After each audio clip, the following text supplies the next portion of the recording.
Hello, everyone. Welcome back to another Sports Desk show. I am your host, Payton on the radio, and I'm alongside of my co-host, SteelFlyers. As today we got a real action-packed show, and I know I still got every show, but this is This is, juicy. yeah, there you go. That's a good one. It is juicy. We have tons of stuff. We're gonna be talking about the Islanders Lightning series, which was an insane game for Game 6. We're also Wow. gonna be talking about the Kraken hiring their first ever head coach. We'll talk about the awards, NBA draft lottery, and some new head coaches being hired there in the NBA as well. So, Steele, how's it going there, bud? I'm doing great, man, and I agree. It was an amazing game last night to watch and to do. Was on the call there with John from Off the Wall Hockey. That was amazing. Unfortunately, was not able to hang all the way to overtime, but was able to be on the call there for the regular portion of the game, and that was really awesome too. So thank you very much to John for that. I'm ready to get into it, man. We got a lot of stuff. Just like you said, it's juicy, so we might as well just dive right in without messing around or anything. And how about if we start off with this, the game last night? The game last night. The Bouvillier, the hero, pulling away a huge one. Blake Coleman just handed it right to Bouvillier, and he just sniped it right in the top shelf, right past Vasilevsky, and it was a massive goal for the Islanders. The fans went nuts.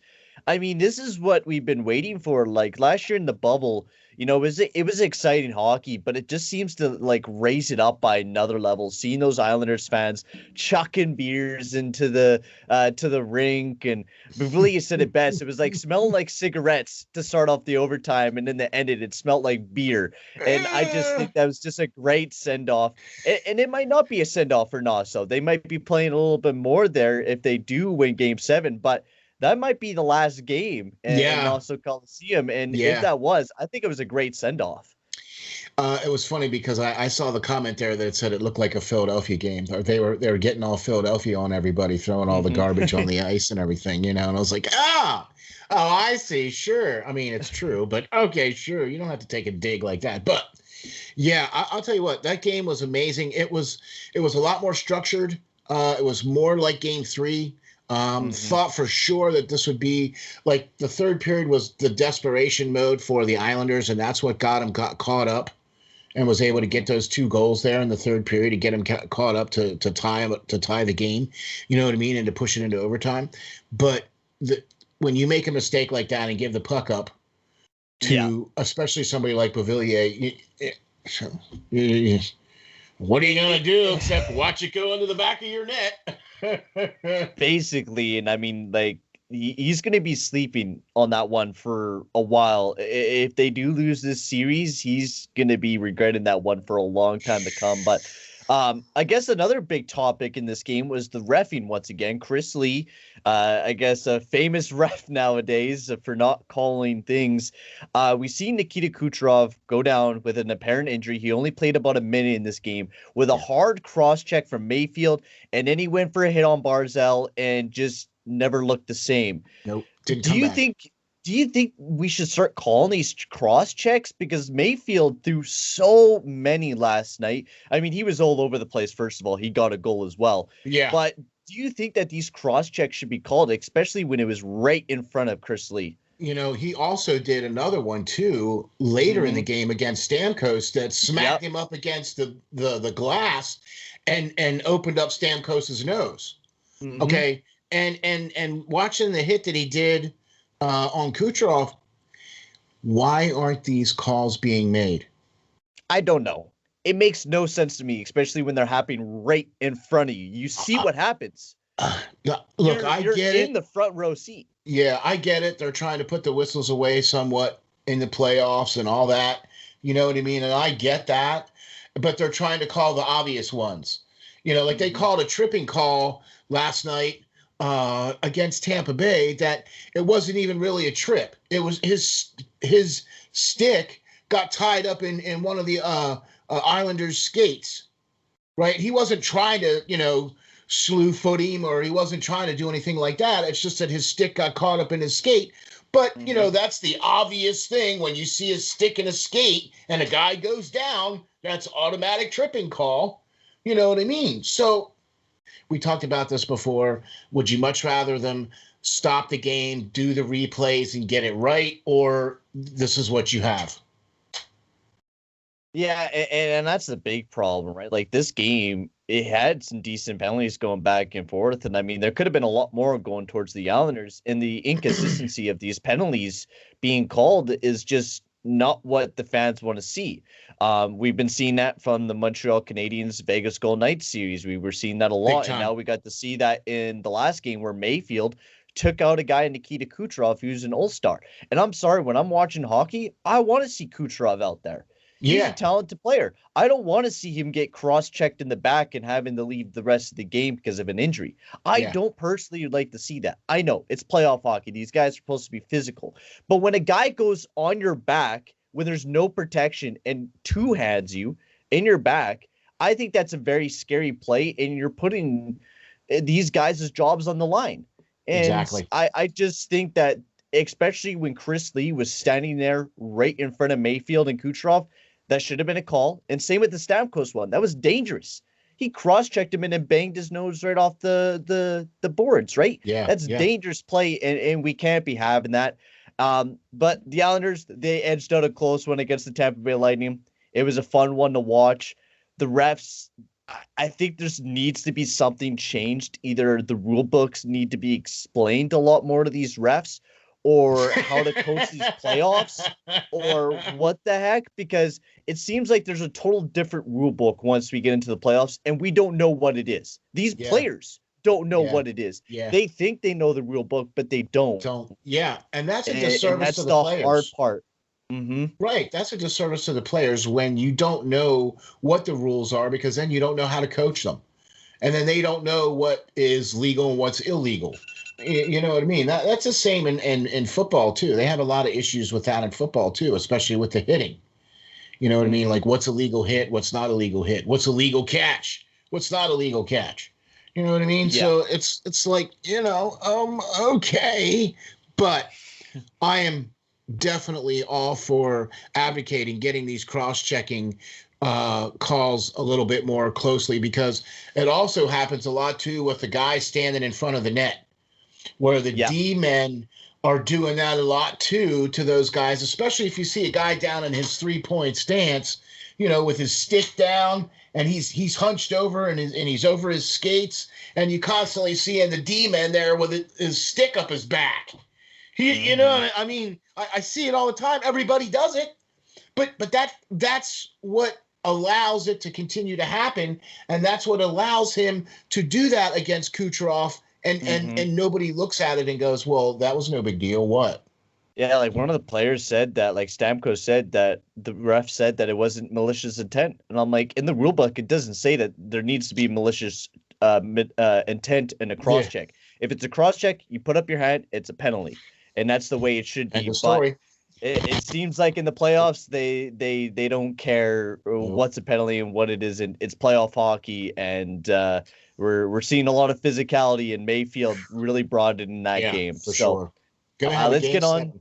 Oh, yeah. It's going to be an exciting game 7. Sure. So let's get on to the next story. This is a big one. This is going to be about the Seattle Kraken as they name their first ever head coach, which is Dave Hextall, which was a little bit of a surprising one. A lot of people were believing Rick Tocchet or Quinn or maybe Gallant, but Hextall was the signing here for the Seattle Kraken. Now, of course, I see the Flyers jersey in the background, and he used to be a former Flyers coach himself, coaching there for 4 years. So what's your thought on him going to the Kraken, and do you think this is the right guy for them? Okay, let me just say this. Hextall was a great coach at North Dakota University. He took them to multiple Frozen Fours. Okay. He won one, I believe, and was there multiple times. Okay. So he is very familiar with working with the younger player. Okay. I think that's potentially the reason why he was brought in. Okay. To do this, because I believe that the Kraken believe that they're going to have mostly draft picks on their team instead of, veterans and things of that nature. Now, I honestly, I'm shaking my head on this decision. I too also believed that there were potentially other coaches out there that might have been better suited for Ron Francis and the Kraken. Okay. Mm-hmm. But that's why I sit over here. Mm-hmm. Okay. And people much, more smarter and plugged in are, over there making that other kind of, you know what I mean? So honestly, I thought he was a little bit inconsistent when he was the coach of the Philadelphia Flyers. It was difficult for him to mesh the younger players with the older players. He had a hard time dealing with the older players more so. Okay. He very rarely had a consistent lineup every night. It was always kind of a rotating lineup every night. Well, and that also was partially because of the goaltending was a rotating lineup, mostly during his tenure as well too. You know what I mean? So he wasn't, and this was Ron Hextall's hire. This was Ron Hextall's guy. When Hextall was brought in as GM, Hackstall was brought in as the coach. Okay, so he was there hitting the ground running with Ron Hextall. I'm not really that terribly impressed with what he did in Philadelphia.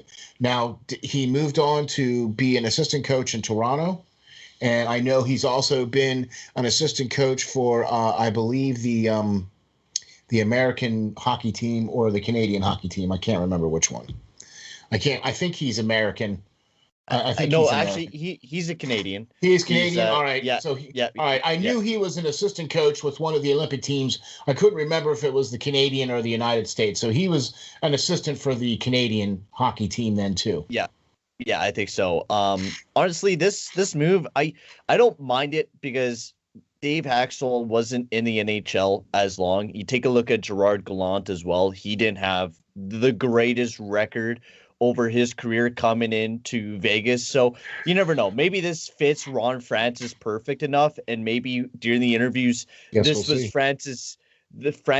was like, all right, well, this is kind of my build for the team. This is what my image is. And maybe it faked Hextall's future with the team as well. So we'll have to see what happens. Now, I'm not a huge judge on coaches either. And coaches sometimes come out of the wind and sometimes they're God, sometimes they're not. So we'll have to see how well this guy fits the team. And that's the thing. We don't know any of the players on the Kraken yet. So we don't even really know if Haxtell would work with that certain player or not. He was able to make Shane Gostisbehere an amazing player there for the Philadelphia Flyers for a couple of years there. He gave him a 65-point season.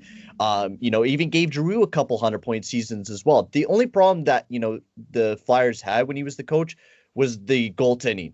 They didn't really get any good goaltending near the end where Carter Hart started getting in there. But even then, they had like 8 goalies throughout that last year when he was there in his last year with the Flyers. So it's going to be a lot of people are against him, but there's a lot of people that are excited, but at the exact same time, kind of nervous about what he'll do here with the Seattle Kraken. But if they're rebuilding, I think it's going to be good for them. Well, I mean, they're starting from scratch, so they're not really rebuilding. They're starting from scratch. So no. Which camp do you fall in? Are you happy? Are you excited? Are you nervous? Or are you shaking your head? I think I'm a mix of both. I'm a bit nervous, but at the exact same time, I'm excited because of his history with the University of South Dakota.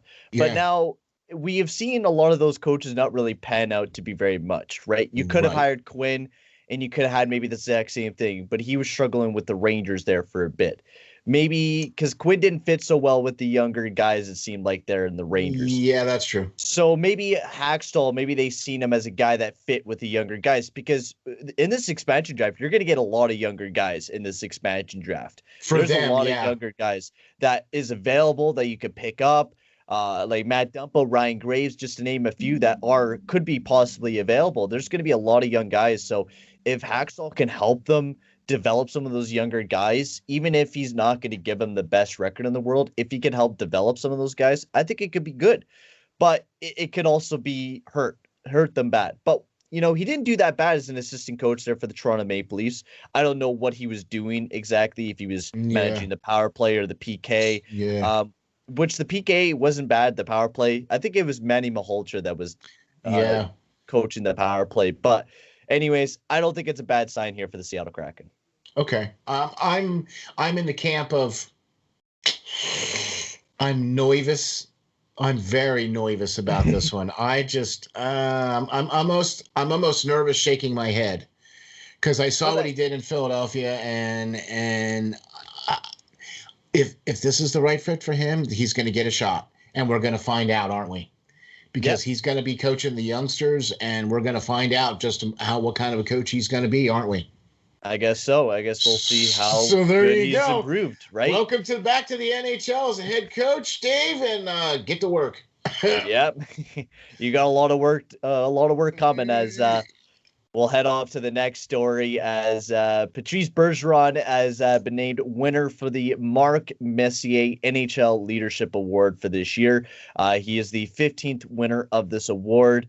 And just, of course, a great award given out to Patrice Bergeron. Deserves it without a doubt. Of course, this award exemplifies great leadership qualities to his team on or off the ice during the regular season, which just Patrice Bergeron is just that guy. We've known him since the beginning. He stepped into the NHL being a big leader guy, and well-deserved here for Patrice Bergeron. Yeah, I like this award. I do like too. This. Yeah, I really like this award ever since it's been handed out. I mean, it's like 15 now we're in to this, right? 15. So, yeah, I really, really like this award, and I like that it's the Mark Messier Award. You know what I mean? And because he exemplified, like, utter leadership on the and off the ice, like the philanthropy work that he did off the ice, made him a leader. You know what I mean? And then being the leader on the ice, on the team. You know what I'm saying? So yeah, I really do like this award, and Bergeron deservingly so of this award too. So congratulations to him on this one. For sure. So that's awesome. I like how they've been announcing the NHL awards here now, and we're finally kind of getting to the end here where we only got a couple more left. The rest of the awards will be announced during the Stanley Cup Finals, so we'll have to wait a little bit for that, but that should be about next week that we start seeing the Calder, the Hart, and all the big awards. So, we're going to get into probably some big debates coming up here soon with these awards being announced. But yes, congratulations on Patrice Bergeron winning the Mark Messier NHL Leadership Award. As we'll head on to some NBA news now, as we're going to be, first of all, talking about the NBA draft lottery. They did it on Tuesday, and the Detroit Pistons won the draft lottery by moving up one pick. Houston Astros, they fell. Or not Houston Astros, the Houston Rockets, they fell back one pick, while the Cleveland Cavaliers and the Toronto Raptors moved into the 3rd and 4th spot. The Cavaliers moving up by 2, and the Raptors moving up by 3. Orlando, Oklahoma City, and Minnesota.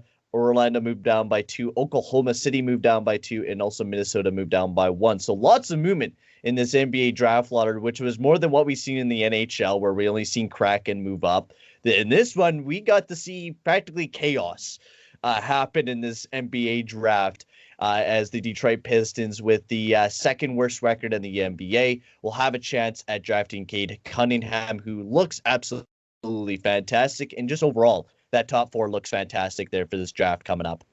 I was just going to say, there's actually more players available in this year's draft for the NBA than there has been in, like, say, the last 2, as far as those top tier level guys.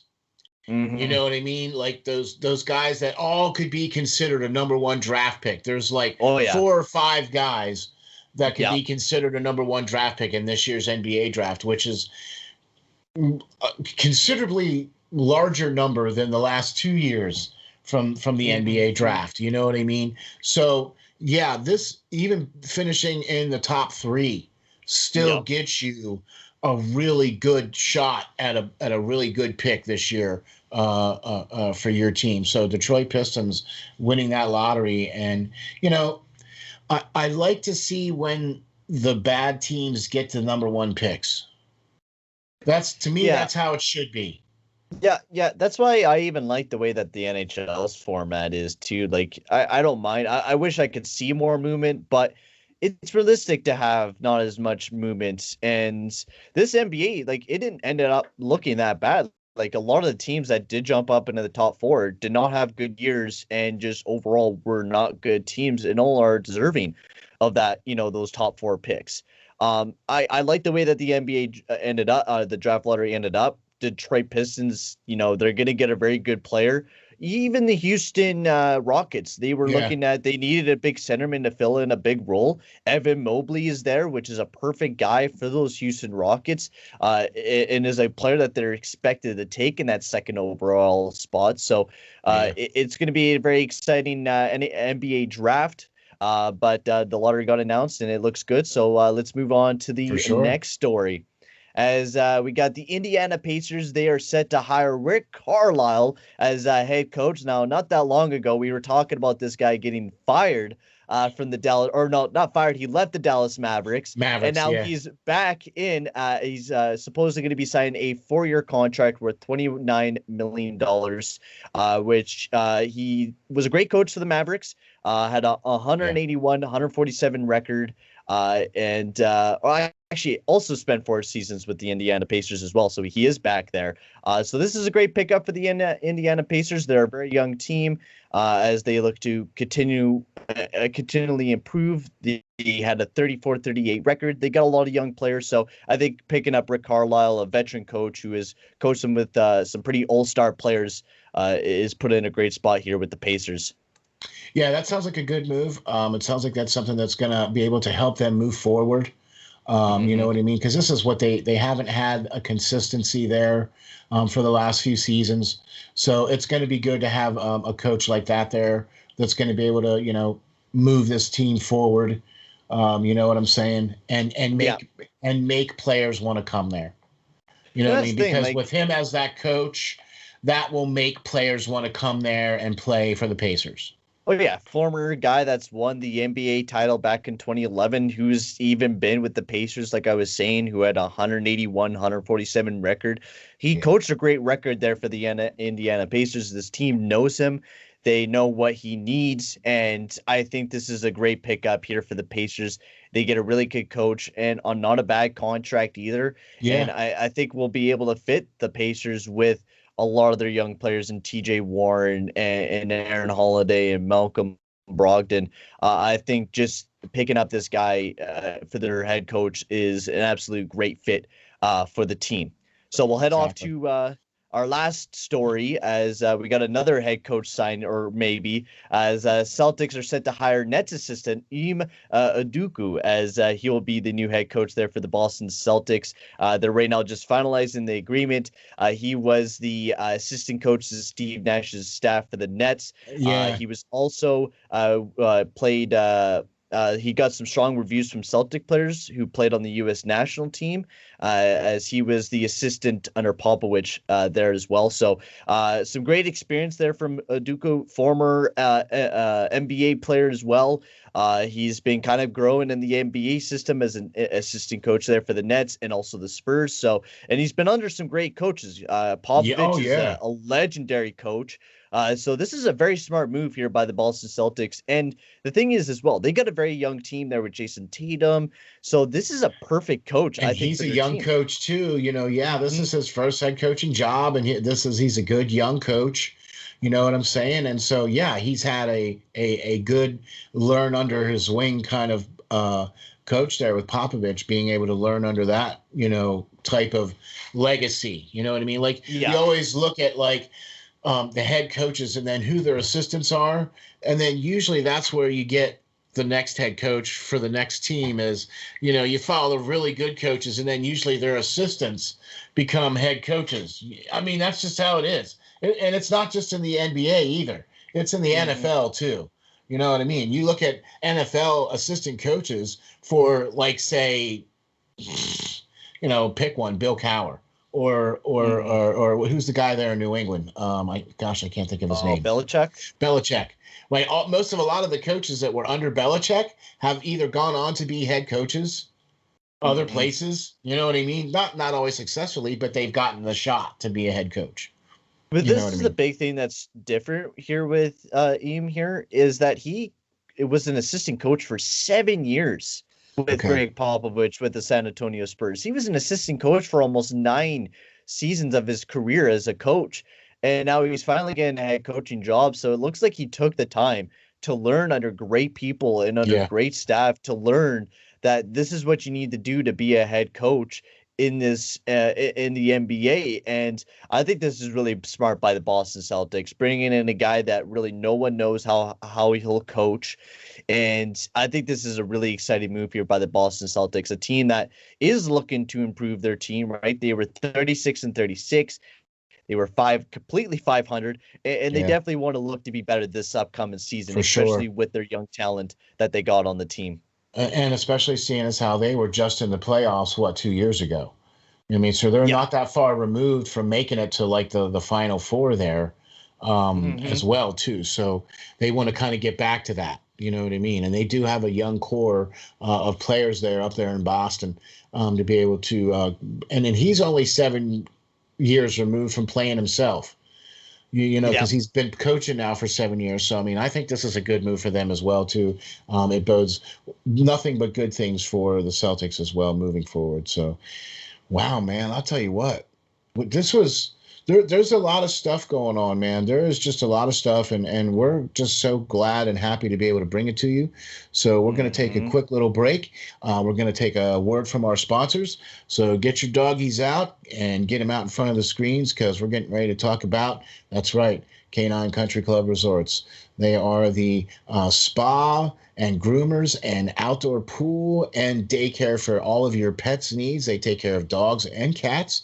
Check them out online at www.cccresorts.com. Check them out on Facebook as well. We'll be right back after a word from our sponsor, Canine Country Club Resorts. Greetings. This is Steel Flyers from the SteelFlyers All Sports Network, and we have two very special guests. We are delighted to be joined by Tracy Musser and Nicole Howard from the Canine Country Club Resorts. Tracy and Nicole are both managers for CCC Resorts and work at the Windsor or at the club, one of two locations both in Manheim, Pennsylvania. Congratulations on your 30th year anniversary of being in business. Let me start off by saying this. Steel Flyer stands behind this company 100%.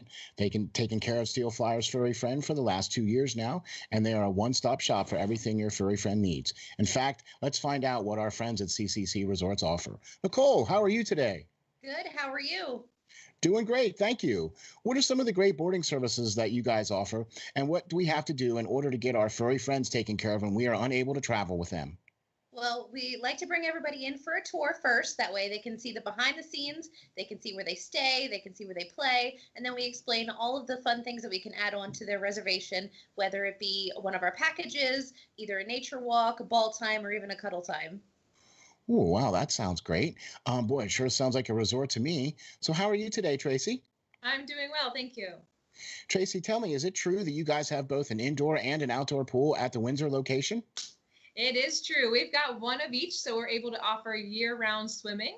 The indoor pool is a great option for dogs who are swimming for therapy or rehab. It's got that sloped entry so they can wade into the water. Our outdoor pool is a little bit larger, and it's 4 foot deep the whole way across. And both of them are saltwater pools, so it's really easy on the dog's skin and coat. Wow, that's very awesome. So then during the summer months, you have a much deeper pool outside and then a sloped entry shallow pool indoors for the dogs. Tracy, tell the folks how we can get some pool time.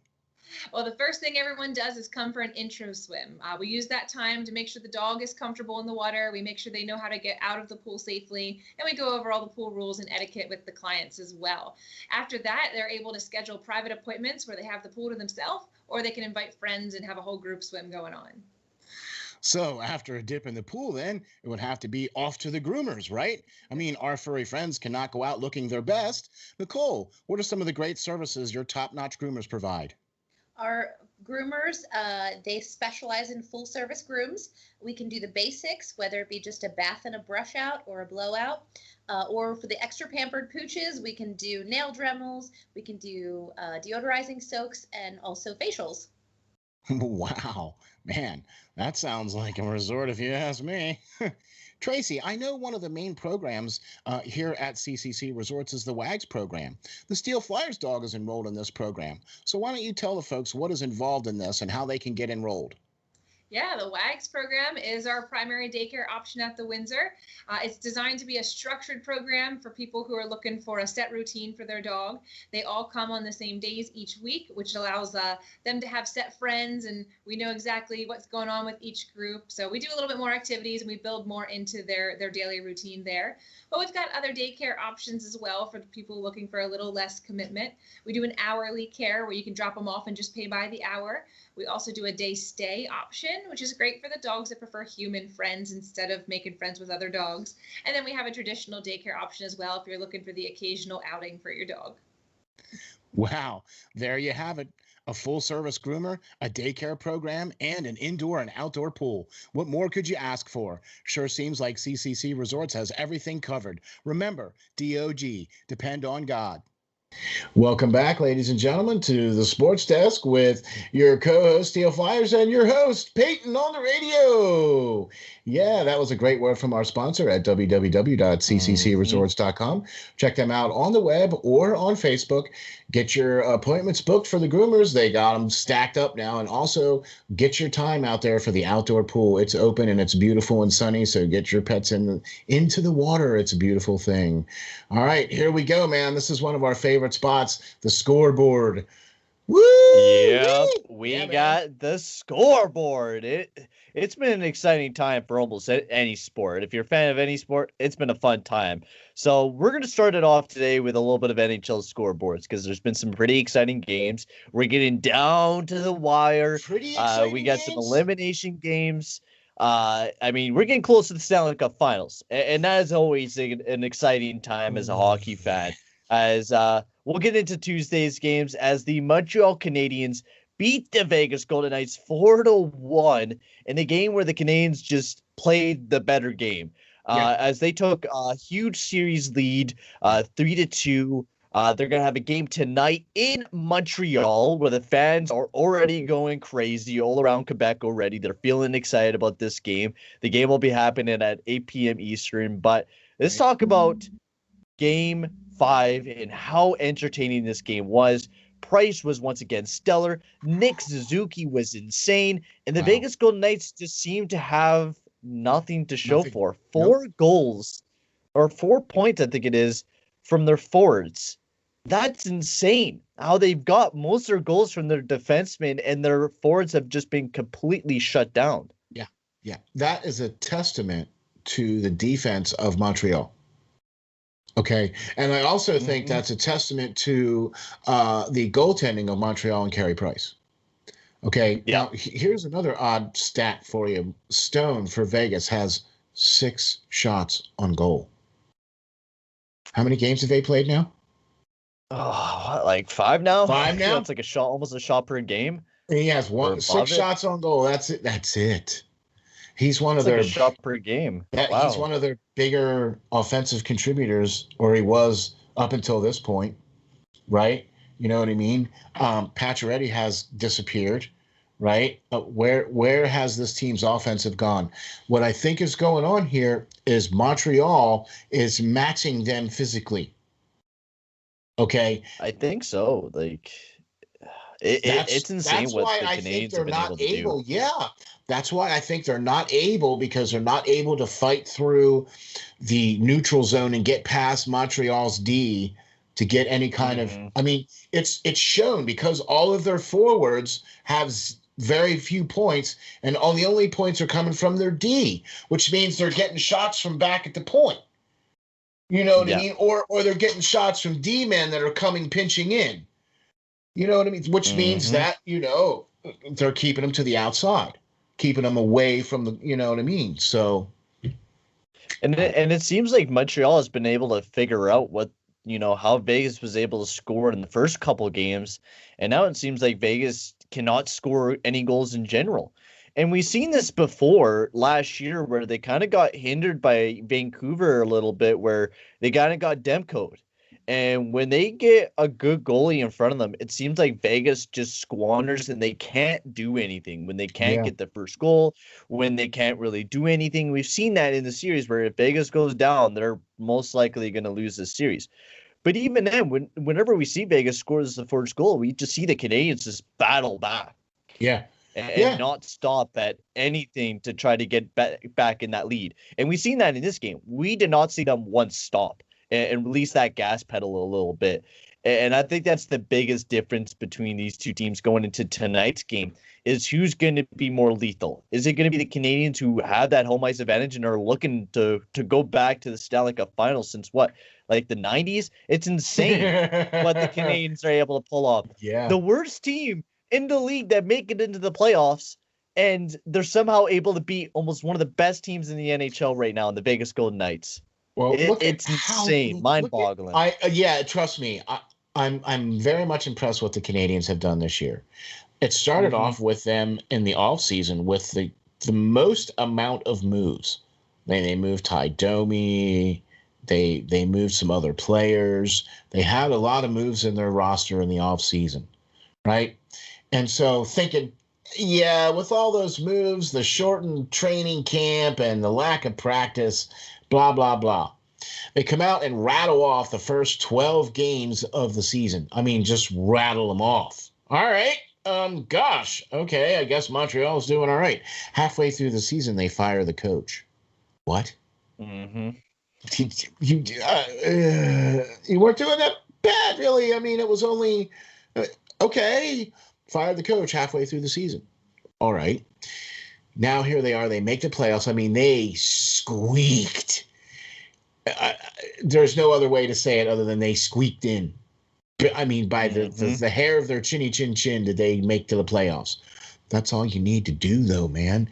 You just need to make it to the dance. Because once you get there, everybody starts off at 0, 0, and 0. Yep. You got a brand new slate. And it doesn't matter what you did to get there. It all matters is that you're here now. So let's rock it. And boy, have they been. Have they been. They went down to Toronto and then just utterly destroyed Winnipeg by sweeping them, right? And had won like 7 games in a row before they lost their first game to Vegas. It's insane. It really is. It's been just impressive. A whole story that the Canadians have been able to put together. And, even if they do lose, if Vegas comes back and, beats the Canadians, I still think it's a very impressive showcase what Canadians showed us. Now, the thing is, this team was built for the playoffs, and you can see how they were built for the playoffs with Perry, and then they also picked up Stahl. Just the amount of cup experience matches every other team. I think even better, except for the Tampa Bay Lightning. Yeah, I think Montreal matches every team almost better than the Tampa Bay Lightning for cup experience. And an amazing game. I can't wait for tonight between the Vegas Golden Knights and the Montreal Canadiens. Game 6, elimination game, 8 p.m. Eastern. Be ready. It's going to be an exciting one. But now let's head over to the Wednesday's games. Speaking to us, another exciting hockey game. Yeah. Gosh. Oh, man, this was an exciting one. As we talked about at the start of the show, the New York Islanders walking away with a huge overtime victory, 3-2 over the Tampa Bay Lightning, pushing a Game 7, which now the series is officially tied up at 3-3. Great game. Honestly, I was very entertaining. I thought Tampa Bay was going to take this one for a while. I thought, Tampa Bay was playing a really good game. They were playing really solid defensively. They had that 2-1 lead. It just looked like Tampa Bay was going to shut it down. But then the third period started, and it looked like the New York Islanders had they wanted blood. They wanted to not lose this game in front of their fans. And Mayfield went and got a beautiful goal, beautiful pass by Barzal. And then Beauvillier with the game-winning goal in overtime was just absolutely great. And Varlamov did a great job at shutting it down near the end of the game as well. Let me just say this. It's not like they were outshot. Okay, because the Islanders, really tight. The Islanders and the Tampa Bay, the shots on goal were pretty even in the mid-20s. Mid to late 20s is what the shots were. I think it was like 27-29 or something like that. think so. Yeah, 26-28 or something, whatever. That's what the shot counts were for both teams, okay, throughout this game.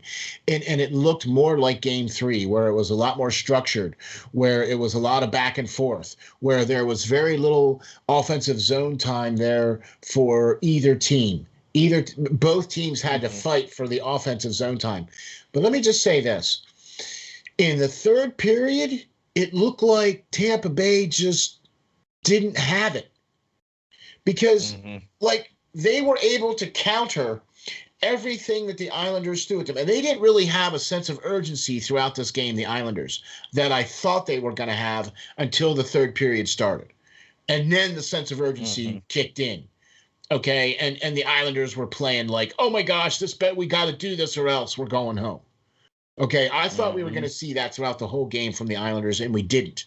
It was controlled. It was paced. It was, wave after wave. It was take your chances when you get them. You know what I mean? And I think one of the biggest factors of this game was Kucherov being taken out for Tampa Bay. Yes. Oh yeah, without a doubt, that was a big one. Missing Kucherov, you don't want to be missing anyone like that. Kucherov is your highlight reel. He is everything for that team, and missing him, who, in that first minute just got absolutely hammered by Mayfield, and then a nice reverse hit by Barzal, which it was a light hit, but it just seemed to hinder. Or trigger Kucherov a little bit more, or something, trigger whatever that injury was, and it was a huge loss for them. But even without Kucherov, it almost looked like they were going to win this game. Braden Point and Anthony Cirelli, they were all over the ice. But the one player that I think was the biggest difference for the Islanders, and the one player that really bolstered that comeback, was Barzal. Barzal was, bar none, the all-star for the New York Islanders in that game. 2 assists. He might not have gotten a goal, but he was all over the place, helping Eberle get that first goal of the game, which was an absolutely beautiful one for the Islanders. Yeah. And then set up Mayfield for an absolute gorgeous one, which tied up the game and got the Islanders into that spot to go into overtime and to really give Beauvillier that chance to put it right in the back of the net, which was a horrible giveaway by Blake Coleman. Right. And Barzal was, I think, a huge guy for this team. He's that all-star, and if he's not going, the team's really not going. And we've seen when Barzal is really doing his best and playing his game, the Islanders really do play their best game. In that third period, they really just came out of firing and playing very desperate to make sure that they stay alive in this series, which they did. Yeah. They pulled off a huge win in Game 6, pushing now at Game 7. Yep, for sure. Very exciting. Look, you can't take anything away from how well Vasilevsky played. You can't take anything away from how well Varlamov played. Both goalies played extremely, extremely well. There were some ticky-tacky calls in this game as far as penalties were concerned. You know what I mean? And there were probably some penalties that weren't called, which we both talked about this off air, where we felt that the cross-check on Kucherov there should have been called by Mayfield. Without a doubt. It definitely should have been called. It was right not the hit from Barzal, but the cross-check earlier from Mayfield on Kucherov. Right. Okay. And he did it again. He did it again against Stamkos, and Stamkos smacked his head up against the boards or wall or whatever, and it opened up his nose. It was a joke how a lot of how there was a lot of missed calls in this game, especially the Mayfield one on the superstars. And not saying that, we should tailor to the superstars, but what I'm saying is that we need to start having good calls. And when we have plays like this where Mayfield takes it to the back where there's no padding, and Mayfield knows that. He knows he's wearing the same protection that Kucherov's wearing. He knows where there's no protected spots, and right in that lower back, there's sometimes nothing there to protect you. And if there is, there's like a little small piece of your chest protector that's protecting you. And he's like a 200-pound man. Yeah. A 200-pound man with a very strong stick going right to your back is going to hurt. And since Kucherov had hip surgery, it hit him right near that hip. And who knows if it's going to re-aggravate that hip injury that he was recovering. I don't know if exactly it is but it possibly could be. Think of that.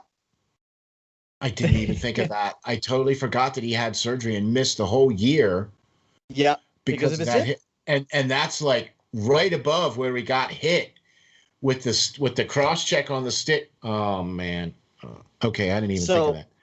It's not looking good for Kucherov, and we'll see if he's back for Game 7. Because if he's not, it could be a huge shift towards the Islanders. But not saying anything, the Lightning do still have a very strong team, even without Kucherov. But Kucherov is a huge part of that Lightning team. Also, I just got updated. The Vegas Golden Knights are looking to start Robin Lehner in tonight's game, ladies and gentlemen, and will probably go up against Carey Price. So Lehner, instead of Fleury, will be in the net, which is a good choice here by the Vegas Golden Knights. I didn't think Fleury was at all the greatest in the last game. He should have played. Lehner should have played the last game, I think, instead of Fleury. Yes. Yeah.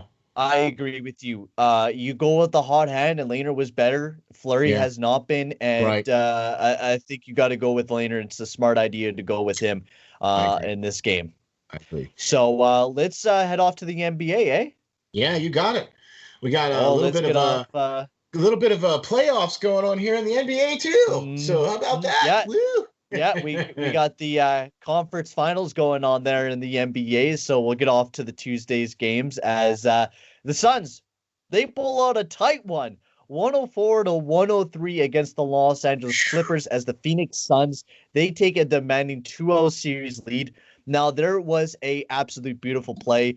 Crowder absolutely set up Ayton in a nice, it was like a setup, and then Ayton just dunked it. Beautiful play to end off the game. And it was like a buzzer beater for Ayton. Absolutely great way to end this game off. Nice. As the Suns beat off the Clippers by one singular point. Cameron Payne had an amazing game for the Suns. DeAndre Ayton also had a legendary game, putting up a double-double for himself as well. Devin Booker, he got bashed up a little bit. His nose looked like it was swollen. He got hit a couple times. Definitely was looking like a hockey player out there. He got bruised and battered, but that's what the playoffs is all about. That's right. Paul George also had a good night as well. But overall, the Suns played good. They will be also playing tonight at 9 p.m. on Thursday at 9 p.m. Eastern. Chris Paul, he'll be back in the lineup for the Phoenix Suns, which is huge. He's off the COVID-19 list. But the Clippers will not be getting Kawhi Leonard, and he might be missing the entire series between the Clippers and the Suns, which is he hasn't played hit. yet. He has not played yet for this series, and so man, it's shown. It has shown. I mean, one of the defensive players of the years in the past, you know what I mean, and one of their offensive leaders as well too. It's really shown because the Clippers are relying on players that aren't quite up to that level. You know what I'm saying? And so, yeah, this is going to be this might be tough here for the Clippers to overcome this, especially with such a powerful Suns team, and especially with getting their boy back here for the next game, for Game 3. That doesn't spell good things for the Clippers for sure. It does not, and Chris Paul has been having a really great playoffs, and not like he was injured. He was just dealing with a little bit of COVID-19. Yeah, so getting him back, we'll have to see. We'll have to see what happens if he's going to. I think he also had the vaccine and everything, so he should be good to go and ready to fly there for Game 3 between the Suns and the Clippers. Yeah, but you're not gonna have him out there playing, 40 minutes. No, no, you already have DeAndre Ayton and Devin Booker, who have been doing so well. You have a 2-0 series lead, so even if you do want to play Chris Paul at limited minutes, you could. Yeah. Right? You have that 2-0 series lead. You have a little bit of cushion, and you have a really good team there with Ayton and Booker, who have been carrying your team for the past couple games now. So I don't think the Suns are worried, and I think they're even more excited to have Chris Paul. I think the Clipper fans, they're real worried with Kawhi Leonard being out of the lineup for them. So let's get on to Wednesday's games, as this was another exciting game. The Hawks and Bucks started their series off, as the Atlanta Hawks, they pulled away with a 116-113 victory over the Milwaukee Bucks. Trae Young had an amazing night, double-double, putting up a career-high 48 points, 11 assists, 7 rebounds. John Collins, also his teammate, also had an amazing night, double-double for himself as well. Same with Clint Capella. The Bucks, they started a decent night. Holiday had a good night. Giannis Antetokounmpo. It was a close game, without a doubt. It was close down from at the half. They were close. I was just gonna say, the yeah, third they were. quarter, they were close. The entire game, it was close between these two teams, and it will be an exciting series. But Trae Young was nuts. 48 points, career high in the playoffs. My Lord, he was absolutely nuts. How about that, man? And then the rest of their bench came out and 2 double-doubles right from the bench. Look, we've talked about this from the Hawks in the previous series when they played against the Sixers.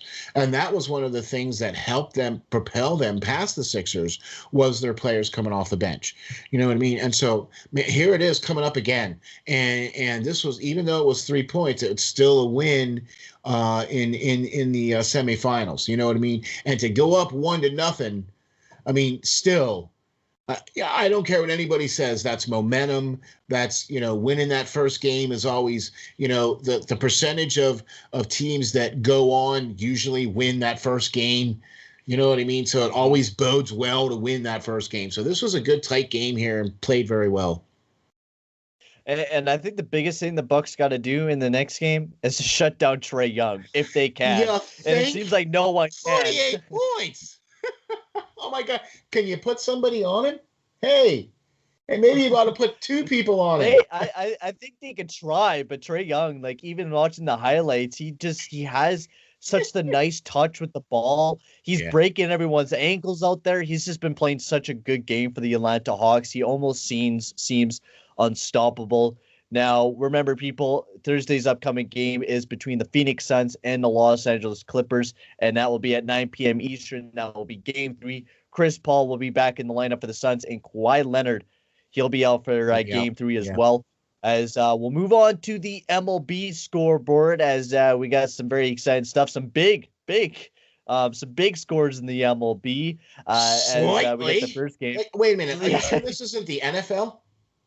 I don't know. We had like a 13-12 finish between two teams. Maybe it was right, football. And then there was a 13-0 finish in there. I mean, are you sure this isn't the football league? What?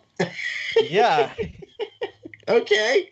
I know, right? Let's start off with the not quite as many. I mean, still 10 runs is still 10 runs is a lot. The Red Sox drop one to the Tampa Bay Rays 2-8 with Richards the losing pitcher and Hill being the winning pitcher. 3.52 ERA on that one.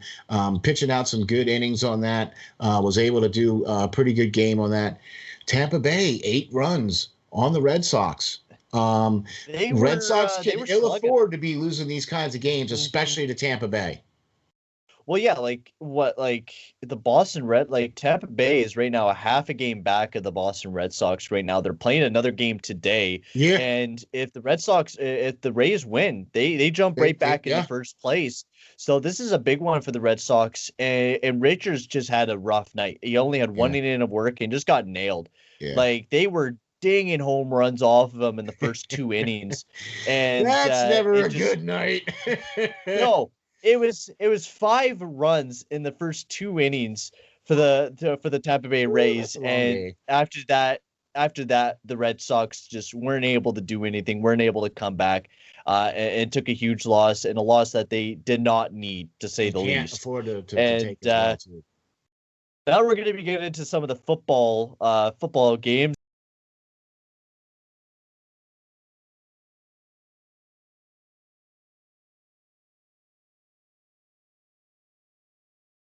Is the Houston Astros. They absolutely pummeled the Baltimore Orioles 13-0. Yeah, that's right. 13. This is not the Houston Texans versus the Baltimore Ravens. No, this is the Houston Astros baseball team against Baltimore Orioles baseball team. 13-0. There was 17 hits for the Houston Astros in this game. 17 hits. There was a ton of dingers this entire game also. I think there was about 5-6 dingers in this game as well. It was insane.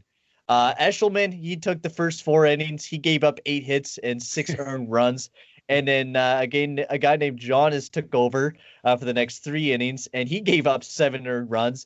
And his ERA, you want to hear this? 18.90 ERA. Ooh, yeah, that's ouch. Rough night for the Ouch. Baltimore Orioles. They just have not been having a good season, and the No. Houston Astros just seem to get harder every day. They have 10 wins in a row right now, ladies and gentlemen. 10 wins in a row. Houston Astros have been insane. They've just been on a heater, and it just shows what they've been games on. like this. They've been winning games like this with like double-digit runs. They've been winning games. So, okay.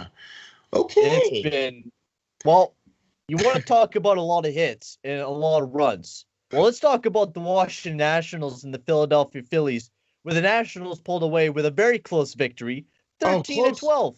Close victory. Very close. Very close victory. Close victory, 13-12. Wait, Philadelphia Phillies. There were so many Philadelphia pitchers. Phillies, not the Eagles. There was so many pitchers in this game. It was insane. For the Nationals, there was, they had Feed, McGowan, Sorial, Clay, Miller, Voth, Rainey, and Espinino. Those were all their pitchers for the Nationals. Even the Phillies had a decent amount as well going throughout that night, and it just seemed like the home runs were not stopping for both teams, and they were not stopping at hits. It was insane throughout this entire game. The Nationals pick up a decently big victory for them, as you know they're 5 games back of the Mets right now. The Nationals, they're 4 games back of the Mets. So very tight standings there in the NL East, but the Nationals, they pick up a huge victory. They get a little bit closer to the Mets, but they got to do a little bit better, not letting in that many runs. 12 runs for the Phillies, just that's insane. Yeah, and the Phillies are really kind of scratching along here too. They haven't been having their best season so far. You know what I mean too. So, wow. All right, so now we're going to actually get into the MLB, right? The Major League normal Baseball, games. right? Normal. Okay, so the Toronto Blue Jays 3-1 over the Miami Marlins. Hey, that actually sounds like a baseball score. Yeah, no, right? The pitching was actually good for once, and it was that. Robbie Ray had a great night, 6 strikeouts and 6 innings of work, only giving up 1 home run. Rogers as well had a great night. He had 6 strikeouts on the night, giving up 3 earned runs. The Blue Jays were able to figure out Rogers, and the pitching was great between both the teams. You know, there was a decent amount of hits, but there wasn't a lot of runs. Every time that someone got up on base, they got left stranded there. The Blue Jays pull away with another big victory, getting themselves a little bit closer to that wild card spot. Much needed. With their 4th win in a row, so this was a big one for the Blue Jays. But now let's get into the very anticipated game. The Los Angeles Dodgers went up against the San Diego Padres. The Padres walked away with a 5-3 victory, which was huge for the Padres. Now, these are the 2 best teams in the MLB. The Padres have an absolutely insane record, but this was a big one for them. Moose Grove had a great night, 5 strikeouts on the night, 6 innings of work, but also Bauer was amazing for the Dodgers. He had 10 strikeouts on the night, but he gave up 3 home runs, which I think was the biggest difference in this game, is that he gave up a couple big home runs that ended up with the Dodgers losing. And this was a big one. I mean, you take a look at the NL West, it's a tight NL West. San Francisco Giants, Los Angeles Dodgers, and the San Diego Padres. 3 of the best teams in the MLB, but legit, the Padres are not even on top of their division. They're 4.5 games back of that top of the division, which is just crazy to say because they're that damn good. That's what I mean. And you take a look at the NL East, and the Mets are somehow on top of their division with a 38-31 record. The Mets? What? The Mets? No. But yeah, if you take away those 3 home runs that he gives up, right, then San Diego wins because Los Angeles wins. You know what I mean? Because then San Diego only has those 2 runs. Right. So if he's not able to give up those 3 home runs, they win by a run. You know what I mean? So that was definitely the difference in the game, though, for sure. But what an exciting game, though. This was actually a pretty exciting game for. I mean, look, we all love watching home run derby. Okay. Oh yeah. All right. We all love watching that, but let's face it, it's much more exciting to watch a game that's a little closer. has a little bit more action in it. You know what I mean? A little bit more back and forth. So for sure, all for that. Well, that Nationals Philly was back and forth. It was like 13-12. That was so close. Like I said, we all like watching Home Run Derby.